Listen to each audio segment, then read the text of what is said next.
Hello, and welcome to Talk This Way. I'm your host, Marcia Martin, and today's episode promises to be a deeply transformative journey. We're diving into the heart of genuine connection, self-awareness, and the power of presence. In our fast-paced world, it's easy to get lost in pretenses, masks, and fears. But what if I told you there's a more authentic way of being? One that allows you to connect deeply with others, and most importantly, with yourself. Today, we're unraveling the concept of transformation, not just as a buzzword, but as a profound process similar to a caterpillar morphing into a butterfly. We'll delve into the dangers of living behind facades, the courage it takes to confront our deepest fears, and the magic that unfolds when we truly recognize and speak from our authentic selves. Our conversations today will take us through the essence of being present in the moment, the importance of genuine human interactions, and the potential that lies in every individual to break free from the chains of fear and step into your inherent greatness. Are you ready to embark on this enlightening journey of self-discovery, transformation, and genuine connection? Let's dive right in. This is a lady, I want to say I also met her through Dame Doria. For some reason, Dame Doria keeps just coming up today. She just keeps coming up. She is, I don't know who is the collaboration queen right now, but I want to take the opportunity to introduce another amazing lady. And I'll take that on just for a moment, because this lady is another dame. And you may think that we have hogged all of the dames, but we didn't. It is rare that women get the title of dame. It's an enormous honor if they do. And I have not met Dame Marcia in person yet, but I have been fortunate to communicate with her via email. And just in those emails, I understand why Dame Doria would have said, why don't you connect with this lady? Now, officially, Dame Marcia is one of the most prolific influencers on the who's who of the most innovative minds and thought leadership. Careful what I'm going to say next. In the last 40 years. So this amazing lady has been around a while. She is the CEO of her own Martin Productions company, and she has been knighted, as I mentioned, in 2008. She has provided leadership and training to a lot of the people that we know, and has trained under a lot of the people that keep being mentioned here as well. So I believe, and she's going to correct me if I'm incorrect, that she was personally mentored, for example, by the most amazing Buckminster Fuller, by Werner Erhard, and others. So there is all of this knowledge. She has trained, she has coached people, and I won't name the names because this is about her. Okay.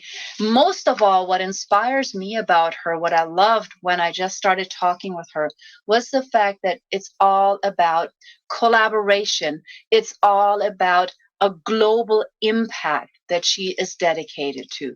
So I'm going to, without further ado, bring up Dame Marcia Martin. Thank you so much for being here, and I'm going to see if I can unmute you, because right now you're muted and I cannot unmute you. So if you can unmute yourself, there you are. Hello, Dame Marcia. Natalie, what a joy to be here. Thank you for all your support and all of the people that you work with. I've had the pleasure to just meet recently Mo, of course, and I was introduced to him by DC, or Doria, Dame Doria, who I mentored many, many, many years ago. So I feel like Doria is one of my munchkins, and now I can be one of her munchkins as she begins to collaborate with me. Munchkins, I like that term. And now I'm wondering if I'm hungry, but I don't think I am. Marcia, why don't you take the stage for just a moment and share some of your insights with us. Share some of the stories that I know you have, and anything that comes to you that you want to share with me because I'm kind of selfish right now, and all of the other women and men who are listening. The stage is yours. Thank you so much. Well, first of all, I think I'll just take a minute and share with many of you that may not know who I am. Some people call me the best kept secret ever. I am older than most of the people that have been on the show, and I have been around for a long time. I love how Colleen said, I've been doing this for 2.5 years. And I thought to myself, and I've been doing this for 55 years. I started when I was in my early 20s, and I met Werner Erhard, and we had a course that we delivered called EST, which later became the Landmark Forum. And in that course, there were 20 people. It was the first course that Werner ever led, and it was the beginning of the human potential movement. So a lot of people know me and call me the godmother of the human potential movement. I'm glad to be called a godmother. That's fine with me. And that particular course turned into, for the next 10 years, when I was the senior vice president of EST, which was later, as I said, Landmark Forum, millions of graduates worldwide. So I've been at the beginning of something and seeing really firsthand how things grow. And it is through collaboration, and it is through love, and it is through, as we were talking earlier with some of the speakers, being a light to others. And since that time, I've trained over 300,000 people around the globe personally. I've been able to mentor and coach and train and consult people like Jack Canfield, Tony Robbins. Buckminster Fuller was my personal mentor. I got to learn at his knee, and many other great teachers, mentors, scientists, public speakers, actors, Hollywood stars were my mentors as well. So I feel very graced and really lucky to have lived the life and continue to live the life that I do.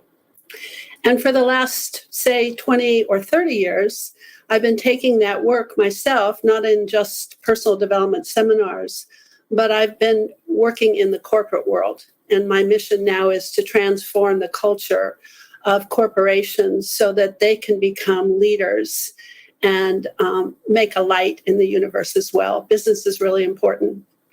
I work with entrepreneurs all over the globe. I consult now organizations like the Hard Rock Hotels. I'm just on my way to Spain and to Davos, Switzerland, to train the executive teams there in leadership and communication.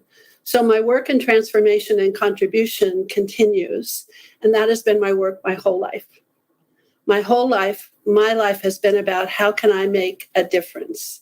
And Natalie asked if I would share a little bit about what it means to make a real difference in life, even if you don't have a very big income. And I thought about that for a while because a lot of people know what I've done. And I've created and built multi-million-dollar organizations. Like I said, I've trained hundreds of thousands of people. I've put together organizations like the Transformational Leadership Council with Jack Canfield. I was the co-founder of that. I've put together a large business of jewelry manufacturing with Laurel Birch, one of the great designers of our time who passed away. We were partners. We went into China before China was open. We talked the Chinese government into manufacturing our designs, when usually if you could get into China at that time, all you could do was buy their designs. So I've seen all these things that can happen, and I feel like I really have made a big difference. But when I was thinking about it, when Natalie asked me to speak about that a little bit, I thought to myself, you know, most people think making a difference has to do with doing big things, making large impact, having big companies. And how do you do that when you don't have very much money? And I thought to myself, and I thought, well, really, what is the difference that I've made that allowed me to make that other kind of big difference where you do build big companies and you do speak to hundreds of thousands of people? And I realized that anybody can make a big difference if they understand what really is important. And one of the things that's most important in making a difference in this planet at this very special time in our universe is to be present, to be here, So many people are caught up in their fears, in their yearnings for the future, or their worries about the future, and their regrets from the past. They're so busy doing whatever they think is important that they're not even here with another human being right in front of them, whether that human being is a child, or whether that human being is a colleague or a team member or somebody that works for them. I can't tell you how many executives I tell in meetings, please put your phones away and be present. Even if the topic isn't about your department, we need your consciousness and presence here to have the full impact of your consciousness, of your insight, of your ability, of your contribution. And I know it makes a difference when a young employee walks into an executive's office, and when that executive turns around and is present and says hello and actually is listening generously. It makes a big difference. It's a huge contribution. And that's the next thing I would say. What you could do to make a big difference or a contribution in the world, to make a difference for other people's lives and your own, is to listen generously. And so many people don't. So many people listen to figure out what they're going to say next. Or they listen judging the other person, or figuring out, do they agree or they disagree? And what I call generous listening is when you pretend, because sometimes it takes a pretending to get yourself in the state of generous listening. When you pretend that the other person that you're listening to is brilliant. What if the other person was really brilliant? What if you thought they were brilliant? Don't you see how you would listen differently? So pretend they are brilliant, and pretend that whatever they're saying is possible. Just pretend that it's actually possible what they're saying and that they're brilliant. And you'll find that your listening changes and it becomes very generous and very big. And when you have that big kind of listening, a person has a lot of space to show up and exist in for you and with you, and magic can happen. So, Natalie, those are a couple of things I was thinking about in response to your question. And I don't know if you have another question for me or if you want me to continue, because you know me. Well, you don't know me, but I can tell you my mouth opens, it likes to talk. So I can go on forever and ever and ever. Well, I have questions, but somebody's raising her hand. So I'm going to let Goldie go first. Goldie, you go first. Before Goldie says anything, I just have to say, I am graced to have listened to your voice. How beautiful you are. Oh, Goldie is on mute, luckily, so I can say the next thing. I can say Goldie needs to listen generously, yes, and really believe that it is true that her voice is so amazing. Thank you. Yes. And Natalie, I was going to say the same thing. I was going to say, Miss Goldie, the next time someone tells you you're beautiful or wonderful or exquisite or extraordinary, or that your song is great, or your voice is magnificent, you smile and take it in and say, thank you. Thank you for pointing out my weakness, Dame. Thank you. I appreciate that. And I thank you, and I receive it. I just like to make sure everybody gets their shine. And I loved what you were saying about, listening and faking it till you make it. But you don't have to. Like, I was doing the math. Don't say anything. I was doing the math, and I was like, whatever you're doing, just keep doing it, because you look really good. And I was looking at your LinkedIn. I'm like, she's got some good pics. But yes. We should talk about the secret of that sometime, because it's good thinking and good eating. And I know Colleen said that we are not supposed to talk that much about sex and money, but I love talking about sex and money, and sex has a lot to do with good youthening. Well, sex or some good filler. I don't know what's going on, but you look great. I have real fillers. No, but you're really good. And I love what you were saying about being present. And I was going to ask you some more nuggets on that, because there was a picture that I circulate once in a while on every year. It pops up on a memory, but it's a bunch of people, I think, in Times Square watching something, and all you see is this. And then way at the very bottom on the rail is this little old lady who's just watching, and really watching it. And I remember years ago, no, not you. Years ago, John Mayer said he could judge how well his concert was by how many phones were out, and it's like we're not present. And earlier in the conversation, we were talking about being preventative and self-defense. And I'm like, I try to tell younger people, get off your phone when you're standing there. Like somebody's going to hurt you. And like, how wonderful for you to say and bring that thought into business, because people, not just younger people, mid, old, everybody needs to hear, like, when I'm on a date with whomever, I make sure that phone is just in my purse. You know what I mean? I don't think people know how rude that is, especially in a business setting. It's like, you know what? I kind of want to listen to you, but there might be something more interesting on my phone, and I think also it is that people are asleep. And I've spent my whole life, in fact, since I was a teenager, with a mission of waking people up and causing more consciousness in this world so that a turning could take place. That was my mission from the time I was in my early teens: create a critical mass of consciousness so that a turning could take place. So, you know how the tide turns is it starts at the bottom first, and you don't see it turning. You see it has turned once it's turned, but it starts at the bottom. And when it reaches that critical mass, then you can tell it's happened.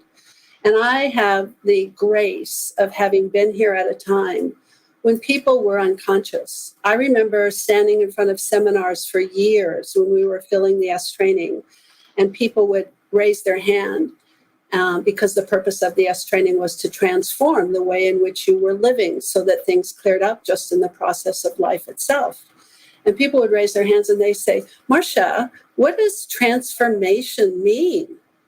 And I was such a young girl, I went running back to Werner and I said, Werner, what does transformation mean? He says, oh, yeah, it's like, when a butterfly comes from a caterpillar turns into a butterfly. And I go, oh, okay, I get it. And I would go back for years and I would say, oh, it's like when a caterpillar turns into a butterfly. Well, a few years ago, I actually studied how a caterpillar turns into a butterfly, and it's a very dangerous process. And it's a very magical process. And I always thought a caterpillar's legs became a butterfly's wings, and a caterpillar's eyes became a butterfly's eyes.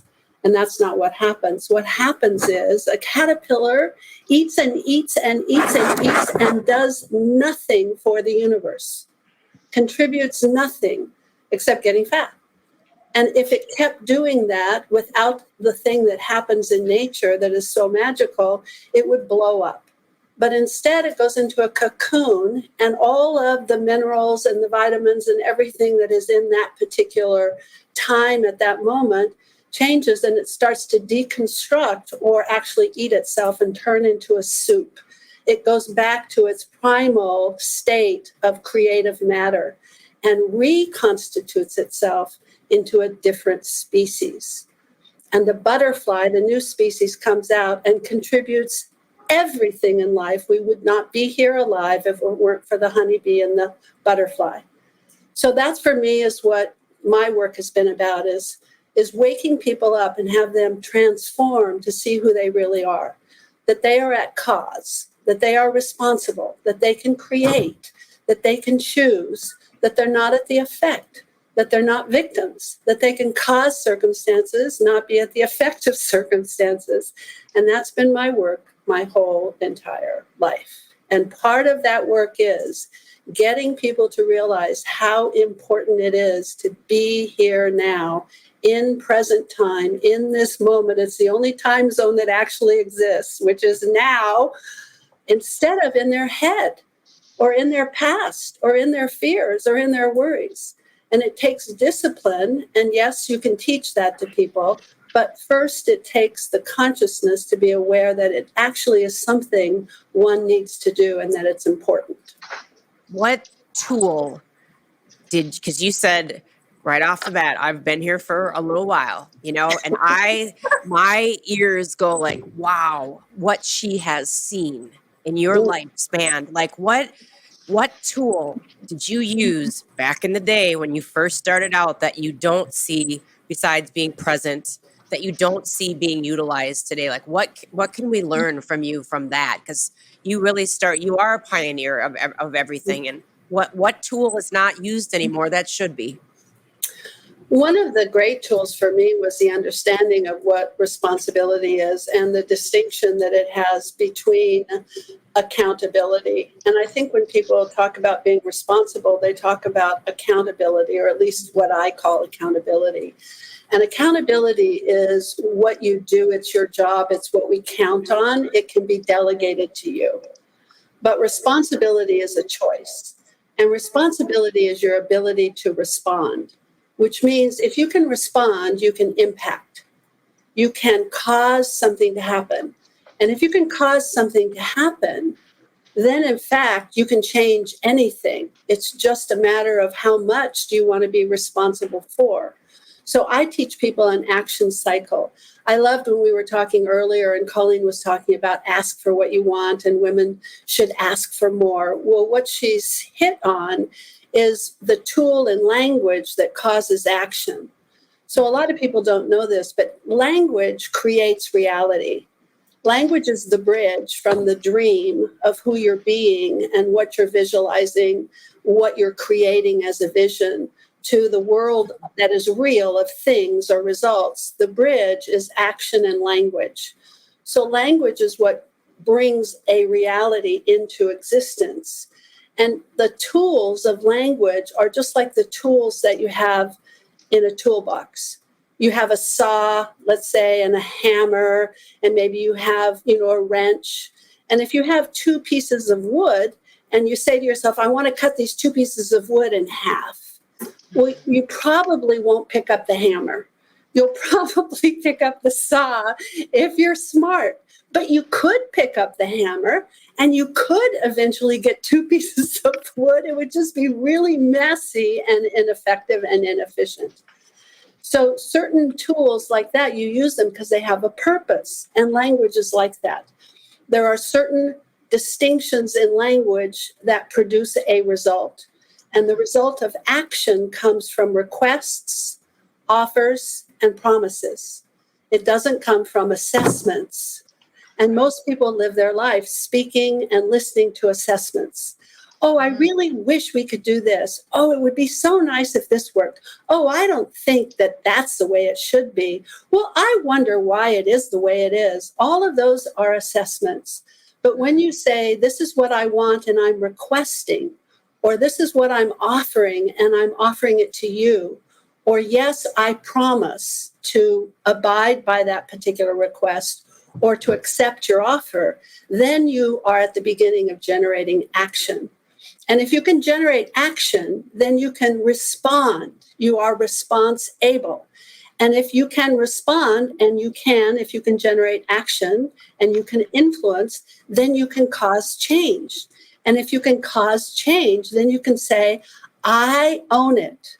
It's not somebody else's job. It may be somebody else's job, but we're just saying that's what they're accountable for. We've delegated that to them, but I see it's not getting done and I'm responsible. So I'm going to make a request or an offer and cause this to change.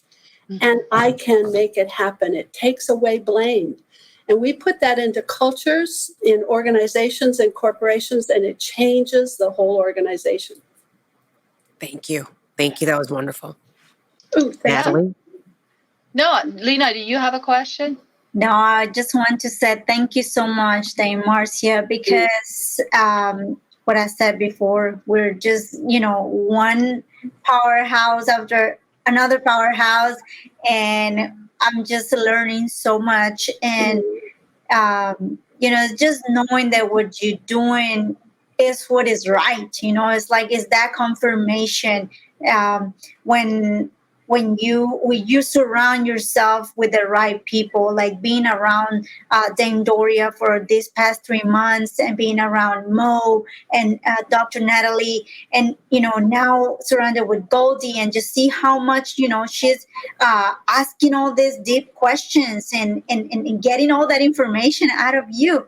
I think everybody out there should be just taking notes. I got this notebook full of notes. I'm doing screenshots all the time, and every time I see the comments with people do the quotes, I really appreciate that, because, and especially as a younger generation, and seeing now, I always consider myself like I grew up, probably because what I had to go through. I probably didn't have that, like, when I was little, didn't when I probably went through young, older mind thinking faster that I should. So I always was surrounded older people, but I think that made me be more conscious and more focused on the reality of life, right? And I would love for, all this platform be, expanded, because I know there's women out there that are younger than me that need this information, and they can, stop so much pain that, sometimes we go through because we just take the wrong decisions, we take the wrong choices. And even though sometimes those choices are okay for our own learning, it's always good to hear from people, especially like you with so much experience. So I really appreciate that. Thank you. Absolutely. Marcia, and I'm saying Marcia, and now I'm stopping myself because earlier you said Marcia. So how do you pronounce your name so that I can mess it up more often? Well, I pronounce it Marcia because that's the way my mother pronounced it. But trust me, I've been in so many different countries. I come to whatever they call me. And mostly in Italy or Spain or South America, it'll be Marcia. Yes. And I think it's beautiful. I like it. So I don't correct people, but it is Marcia. Well, I mean, after we're talking about the power of language, now my brain is like, oh my God, don't mess better it up. know how to communicate. I wanted to say something back to Lena, if I could, because it's part of what I was thinking about, how you make a difference in people's lives, even if you don't have a lot of money. And that is to do something kind and mentor a child. That is so important. I've taken 2 abandoned children into my home in my life. They both came to me when they were each 8, and I had them each until they were each 16. And, there's a lot of children in the world, whether it's just someone that you meet is your next door neighbor or a friend's child, or you might say hello and it makes the difference because you're seeing them. And children need that. They need to know they're okay. They need to know that they belong, and they need to know that they're accepted. And it takes so little to say hello. So think of something you could do for or with a child that will make the greatest difference on the planet ever. That is powerful, and I can attest to the fact that Lena is doing that with her son. So, yes, she is. And she is involved in Back to Back for Kids, which is also helping kids in various locations. What you said is so powerful when it comes to kids, and it's another one of those things that keeps coming back up today, right? So I'm going to switch it around. What is the most dangerous thing that you can potentially see if we don't now, not tomorrow, but now, pay attention to our kids? What is the most dangerous thing that you can see? Well, first of all, my philosophy is that we each as human beings have 3 faces. And Colleen touched on some of it earlier in some of what she was talking. And Dr. Liddy talked about it as well. And I'm sure Doria must have mentioned something too. I can't imagine that she wouldn't. And that is the first face we usually put out in front of people is the person that we're pretending we are. And children grow up learning how to pretend because they think they're supposed to be a particular way to be okay. So that's very dangerous, is to model that. Because if we think about the times that you've pretended, I mean, I've pretended, we all have to pretend. It's a survival mechanism that we have. I pretend to be confident if I'm not. I pretend to be loved if I'm afraid that somebody doesn't. It's a way that we kind of get through life. And why do we pretend? We pretend because we have a face, the person that we're afraid that we are. We put that pretense up in front to hide the person that we're afraid that we are. We're afraid we're not enough. We're afraid we can't do it. We're afraid nobody loves us. We're afraid we're not confident. And it doesn't stop there. And here's the magic. And here's why I think it's important to really see a child and have them know that they're okay. Behind our fears, every human being has the face of who we really are. A lot of times we don't see it, we don't feel it, we don't come from it because we're so invested in our pretenses, and that pretense locks in place our fear. But if we're courageous enough to let go of the pretense and we get in touch with some of the fears, and that's not easy to do because when you're in touch with your fear, it feels real. It feels like you really are failing when you confront that part of yourself. But if you're willing to allow it and observe it and look at it and be with it, not to be overcome by it or to act it out, but to observe it and discover it and notice it, it begins to fall apart. And when it falls apart enough, behind that, what comes streaming through is your direct experience of who you really are. And when you get in touch with that, it's very interesting because it's exactly the same as what you've been pretending. You really are confident. You really are perfect. You really are loved. You really are perfect. But when you experience that rather than pretend it, it's a totally different experience. And the more you come from that place and the more that you can learn how to get to that place and connect in here, which is what my work is all about, is teaching people how to be in touch with, harness, and access their personal power. Then the more that you have that to share and connect and come from and create with. And so I think the most dangerous thing is to go into agreement with a child when they're pretending and to really speak to who they really are. You know, I can see everybody's fears. I just don't speak to them. And I can see everybody's pretenses. I just don't speak to them. What I speak to is the person I see is totally capable, loved, loving, abundant. I speak to that person. And when I do that, it calls it forth. And that's why I think people say to me, you know, I feel like I've known you all my life. It feels like it's so easy to talk to you.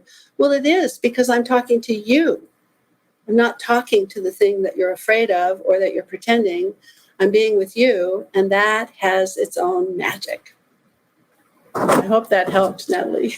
Oh, absolutely. It doesn't just help, but it is.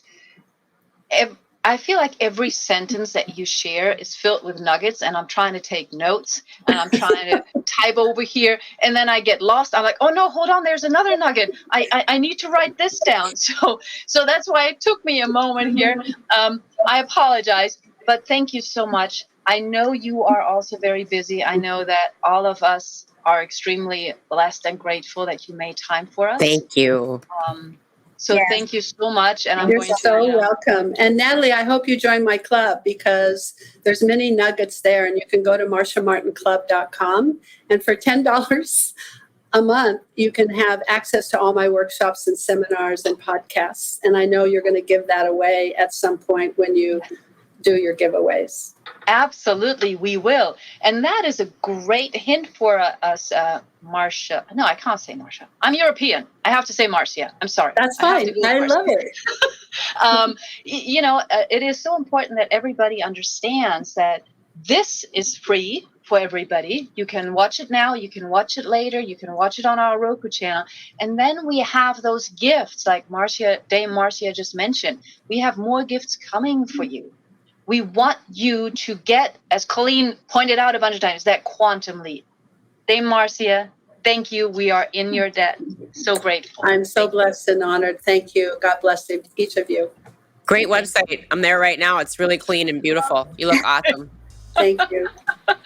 Bye. Thank you. Thank you. All right. She's Woo. great. What a beautiful lady. See? It Look, is. Dame Doria saying that's gold. I mean, Yes. This Dame Wow. Doria, she's like the star of the whole. Oh. Everybody just keeps. I can't wait to hear her and to meet is she her. here today. She No, here today? she's in tomorrow. She's Okay. in tomorrow. She's amazing, Goldie. I have to tell you, I met her in person. I danced with her. We ate. We have dinner together. Her knowledge, her love, her wisdom, her passion, her care. She's just an amazing lady. So I love you, Doria.